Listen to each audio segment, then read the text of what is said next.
Étudiantes, étudiants, parents d'élèves, nouveaux bacheliers, vous recherchez une école adéquate de formation professionnelle et pratique pour vos études supérieures? Une seule référence, ESAE. ESAE vous offre des demi-bourses et réductions dans toutes ces filières. Waouh!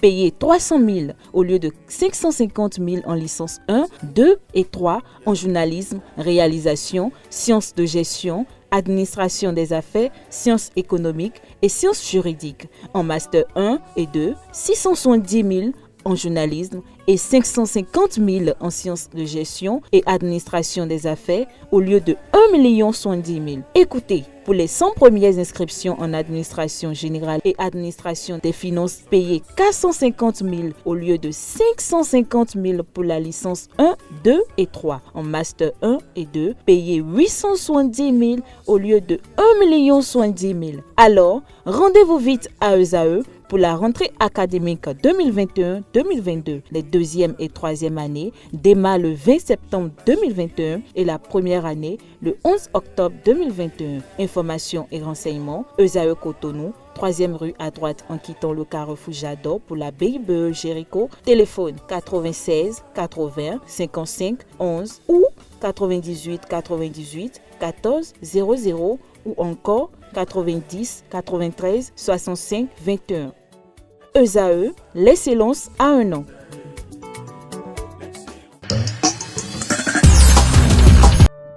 Je m'appelle Kofi, j'ai 10 ans. Mes parents et moi vivions une vie de bonheur parfait jusqu'au jour où ce bonheur fut stoppé par un accident de circulation. La mort emporta ma tendre et aimable mère. Mon destin changea. Aujourd'hui, mon père qui était pour moi une source de bonheur m'est devenu un fardeau lourd à porter. Chaque regard qu'il pose sur moi me fait pleurer intérieurement. Chers parents, par amour pour vos enfants, préservez notre avenir en évitant l'excès de vitesse. Ceci est un message du Centre national de sécurité routière et de handicap international humanité et inclusion avec le soutien de la Direction générale de la coopération belge au développement. Bonjour à toutes et à tous, heureuse de vous retrouver ce vendredi pour le dernier numéro de Free Sport de la semaine. En handball, les playoffs de la Ligue Pro offrent une finale entre Flowers et Aspac. Chez les dames, Aspac a battu dans la matinée d'hier, jeudi 16 décembre 2021, Asso Modèle de Porto Novo au Forcet et va défendre son titre. Jean-Luc Assogba, manager général des Portugais, et Guy Nyansounou, entraîneur d'Asso Modèle, ont débriefé ce match. Et pour qui connaît les difficultés que nous traversions avant cette compétition, je l'ai dit déjà une fois, on ne peut que continuer d'encourager les filles. L'essentiel pour nous est d'être déjà en finale et on va voir venir le reste, puisque étant champion à titre, le contraire aurait été plus dur à supporter. On est finaliste déjà. On est en finale, je veux dire, c'est déjà quelque chose de gagné. Bon, l'objectif pour nous, c'est de pouvoir défendre notre titre et d'être toujours champion. Et comme je le dis souvent, au cours d'un match, il y a un gagnant et un perdant. Mais nous avons entrepris cette compétition pour pouvoir toujours être champion en titre. Du moment où hier, on a rencontré la même équipe et puis on les a fait baver et finalement on a fini, on a perdu par 2 buts d'écart. Bon.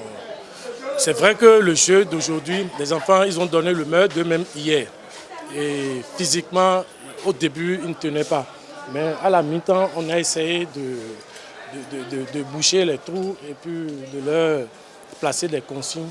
Et puis, je crois que c'est à la fin, à la deuxième mi-temps, on a fait match nul, jeu égal. Et puis, c'est les 7 buts de la première mi-temps qui ont fait qu'on est en train de perdre. Mais, bon, Modèle, c'est une jeune équipe en devenue. Et je crois que l'avenir nous donnera raison.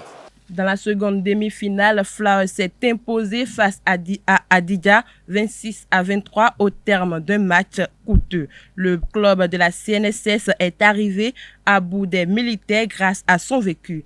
Aimé Sébior, manager général de Flowers, et son homologue des militaires d'Adidja, Mathieu Dako, ont analysé la partie.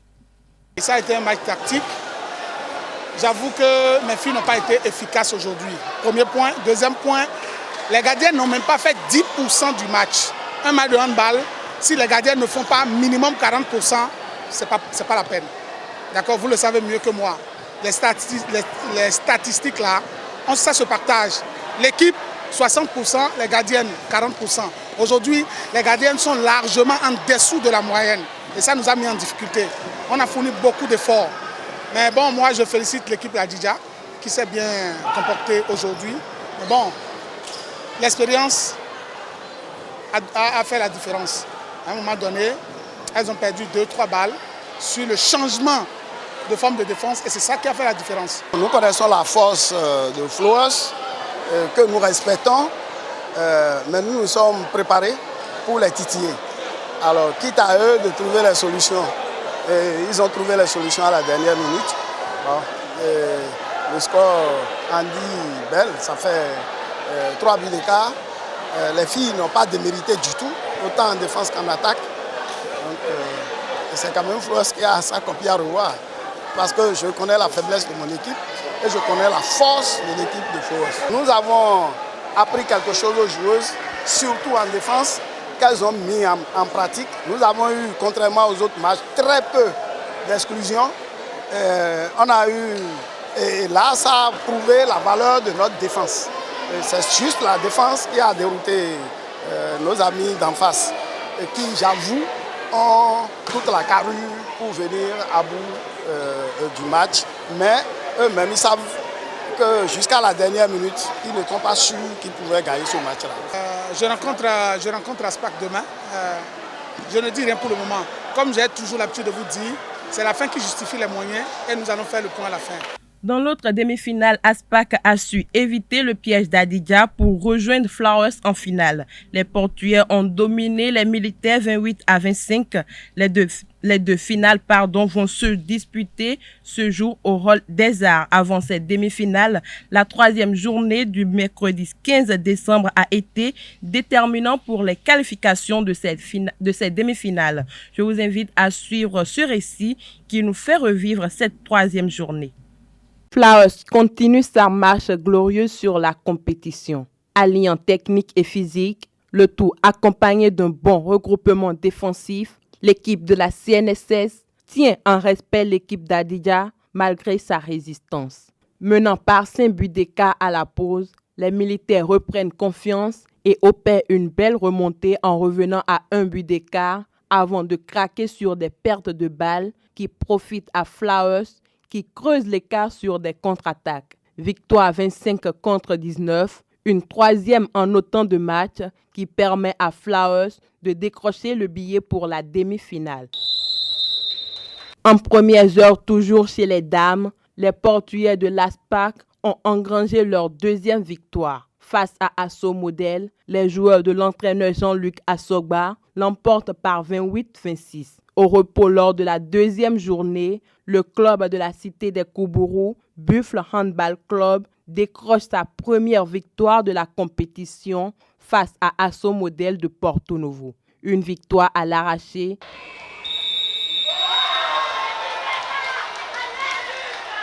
qui permet au Buffle de prendre la deuxième place du groupe B derrière Adidja Handball Club. Dans la poule A, Abo Sport n'a pas fait le poids devant les Portugais. Dans un jeu très physique, les protégés de l'entraîneur Angelo Adjagbenon courbent l'échine par 16-26 devant Aspac. Le samedi 11 décembre 2021, Delano Kiki a été réélu à la tête de la Fédération béninoise de football de table lors d'une assemblée générale élective. Quelques jours après sa réélection, il expose le bilan des activités au cours de son précédent mandat au micro de Aneldo. Lors de cette assemblée générale, la deuxième élective, nous pouvons souligner en termes d'éléments convaincants le travail abattu par l'ancienne équipe qui a conduit la fédération. Il fallait, à travers ces 5 années passées, redorer un tant soit peu l'image du football de table communément appelé baby-foot. Vous n'êtes pas sans savoir que c'est un jeu devenu sport et qui est pratiqué ou était pratiqué par les jeunes dits délinquants. Alors qu'aujourd'hui le baby-foot est devenu un enjeu mondial, il fallait amener la population, les acteurs également, à comprendre la nouvelle nomenclature de ce jeu, de ce sport, et de pouvoir l'imposer à tous. Le mandat passé, c'est plusieurs championnats organisés, c'est plusieurs tournois organisés comme le tournoi TFC Cotonou, le tournoi Prestige par exemple qui est le dernier où nous avions distribué 1 million de francs CFA au club gagnant. C'est également notre participation et notre présence aux compétitions internationales. Et le Bénin a brillé par sa présence sur le plan mondial. Nous étions à tous les congrès mondiaux. Nous étions également à la création présent de la Confédération africaine de football de table, où le Bénin a pu obtenir le poste de trésorier général. Nous avions également initié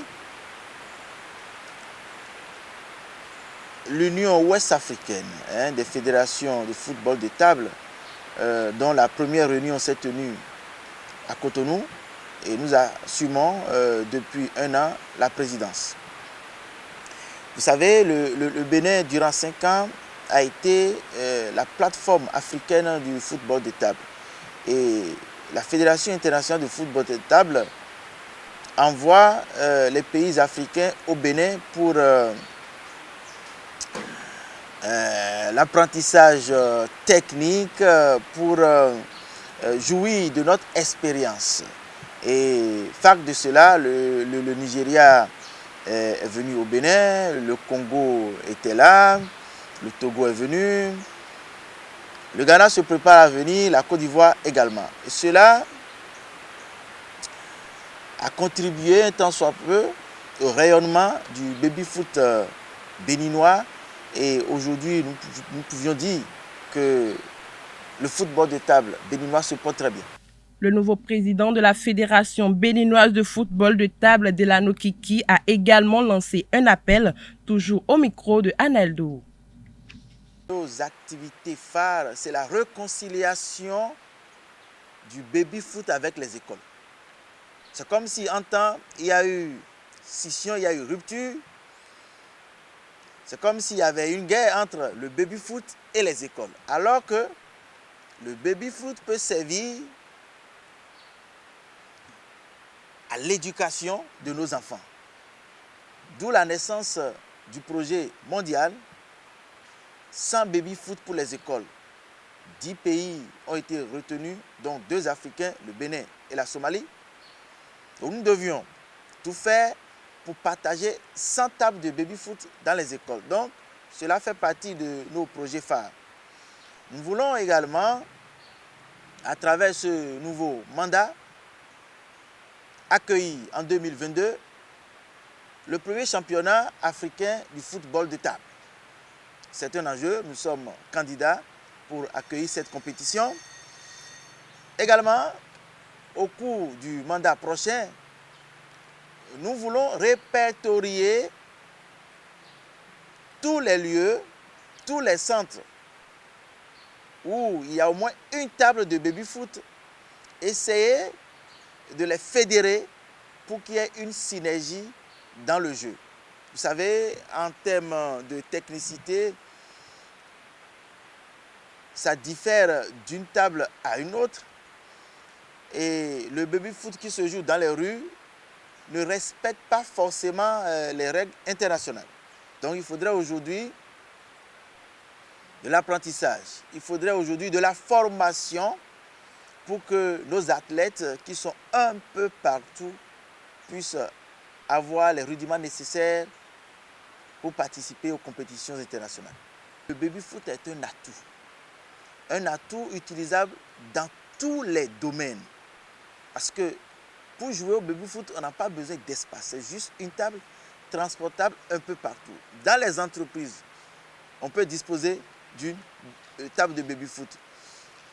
Dans les hôpitaux, on peut mettre une table de baby-foot. Même dans les marchés, que ce soit dans les écoles, que ce soit également dans les maisons. Donc le baby-foot est partout. Et autour du baby-foot, nous pouvons facilement passer des messages, que ce soit des messages sociaux, des messages sanitaires et autres. Donc le baby-foot est un enjeu dont nous devons nous approprier et régler des maux sociaux. Je voudrais lancer un appel à toute la population de ne plus décourager les jeunes, les enfants qui s'adonnent à ce jeu qui nécessite forcément de calcul, d'aptitude et de réflexion. Donc, c'est un jeu, c'est un sport qui développe l'intelligence de l'enfant. Donc, nous devons encourager l'enfant à aller au baby-foot tout en cadrant le temps qui est donné au baby-foot.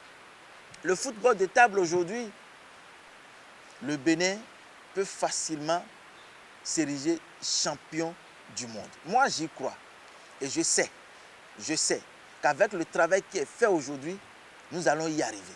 Nous n'avions encore jamais participé à la Coupe du monde du baby-foot.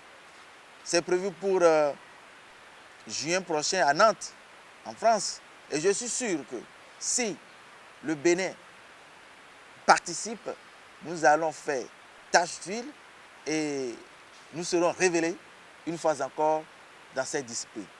Autre information, la finale du tournoi Challenge Interclub de football féminin se joue demain, samedi 17 décembre 2021, sur les installations du stade de Diefa. Ce derby oppose les deux formations pépinières, AS UMSA et 2AB FC. La petite finale va se jouer entre Nadia FC et ASF de Ouida, toujours le samedi, un peu avant la grande finale. S'en suivra la cérémonie de remise de distinction au meilleur de cette première édition du tournoi. Faut-il le notifier, le lancement de la saison sportive de l'Association des athlètes du Bénin prévu à cette occasion est reporté à une date ultérieure.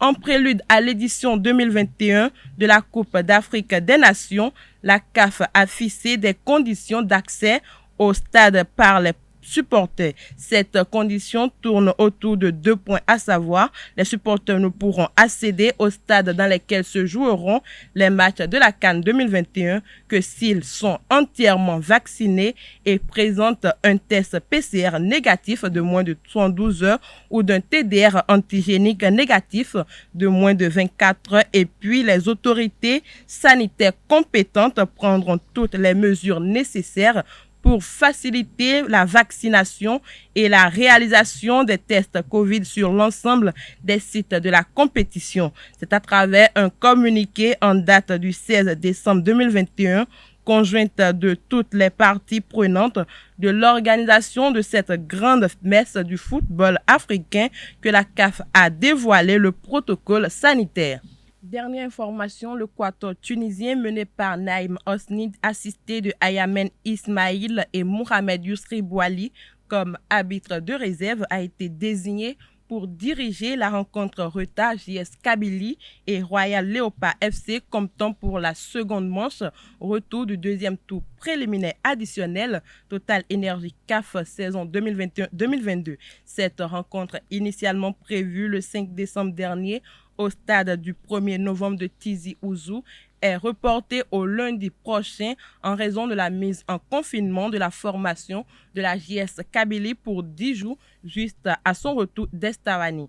Un changement dans la désignation arbitrale pourrait jaillir et pour cause, l'arbitre principal Naïm Hosni et son assistant Yousri Bouali ont fait l'objet d'une suspension pour 3 mois par la Fédération tunisienne de football au lendemain de la rencontre de championnat AS Zarziz contre AS Soliman comptant pour la 5e journée de la Ligue 1 Pro disputée le 7 novembre dernier, dirigée justement par Hosni. Voilà, c'est tout pour la page des sports de ce matin. Merci pour votre attention et à lundi. J'aurais dû t'enterrer depuis très longtemps.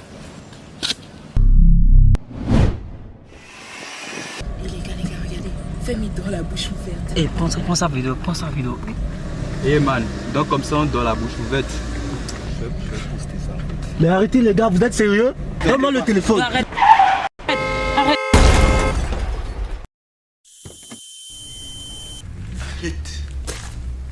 Arrête, c'est faux. Cette fois-ci, je t'enterre.